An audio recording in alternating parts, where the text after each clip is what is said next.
আমাদের মুসলিমদের মাঝে একটা প্রচলন রয়েছে, ধারণা রয়েছে, যে আমরা মনে করি যে এই যে ফাঁকা রয়েছে ওই প্রথমটা বা ওই শেষেরটা, আমরা ধারণা করি যে এই যে ফাঁকা জায়গা এটাকে ফাঁকা রাখা হয়েছে, শেষ জামানায় ঈসা আলাইহিস সালাতু ওয়াস সালাম দুনিয়ায় আগমন করবেন, তাকে এখানে দাফন করা হবে রাসূল সাল্লাল্লাহু আলাইহি ওয়াসাল্লামের পাশে। এরকম একটা আমরা ধারণা রাখি বা আমাদের অনেকে এটা বলে থাকেন। এক্ষেত্রে আমি বলবো যে এই বিষয়টি হচ্ছে গায়েবী বিষয়। প্রথমত কথা, এই বিষয়টি হচ্ছে গায়েবী বিষয়, ভবিষ্যতের বিষয়। ফলে এইটারকে কেন্দ্র করে যদি আমরা কিছু বলি, যেহেতু এটা ইসলামের সাথে রিলেটেড, আকীদার সাথে রিলেটেড, তাহলে অবশ্যই এটা কোরআন এবং সুন্নাহ, বিশুদ্ধ সুন্নাহ দ্বারা সাব্যস্ত হতে হবে। যদি কোরআনে না পাওয়া যায়, হাদিসে পাওয়া যায়, তবুও আমরা ঈমান আনবো।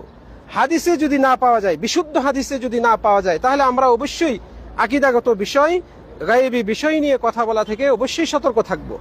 উল্লেখ্য যে এখানে ওই সামনে বা এই সাইটে ঈসা আলাইহিস সালামকে অথবা কেউ কেউ বলেন ইমাম মাহদীকে দাফন করা হবে, এই মর্মে যে রেওয়ায়েতগুলো এসছে, বর্ণনাগুলো এসছে, এগুলো সবগুলোই বিশুদ্ধ, মানে বিশুদ্ধ নয়, কোনোটাই বিশুদ্ধ নয়, এগুলো সবই জয়ীফ, মাউজু, মুনকার রেওয়ায়েতের অন্তর্ভুক্ত। কাজেই একজন সচেতন মুসলিম এই বিষয়ে কথা বলা থেকে সতর্ক থাকবে এবং নিরপেক্ষ থাকবে।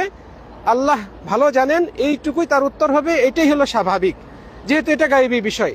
দ্বিতীয়ত, যদি এখানে ঈসা আলাইহিস সালামকে কবর দেওয়া হয়, তাতে আমাদের কোনো আমল আছে? প্রকৃতপক্ষে আমাদের কোনো আমল নাই। যদি এখানে ঈসা আলাইহিস সালামের কোনো কবর না দেওয়া হয়, তাতেও আমাদের কোনো আমল নেই। অতএব যেহেতু এটা বিশুদ্ধ হাদিস দ্বারা প্রমাণিত নয়, এই সম্পর্কে যত রেওয়ায়েতগুলো এসছে সবগুলোই জয়ীফ অথবা মুনকার অথবা মাউজু রেওয়ায়েতের পর্যায়ভুক্ত। কাজে আমরা এই বিষয়ে চুপ থাকবো। আল্লাহ রাব্বুল আলামিন আমাদের সকলকে সঠিক বুঝদান করুন এবং সেই অনুযায়ী কোরআন ও সুন্নাতের মুওয়াফিক আমলগুলো করার তৌফিক দান করুন, এই কামনা করছি।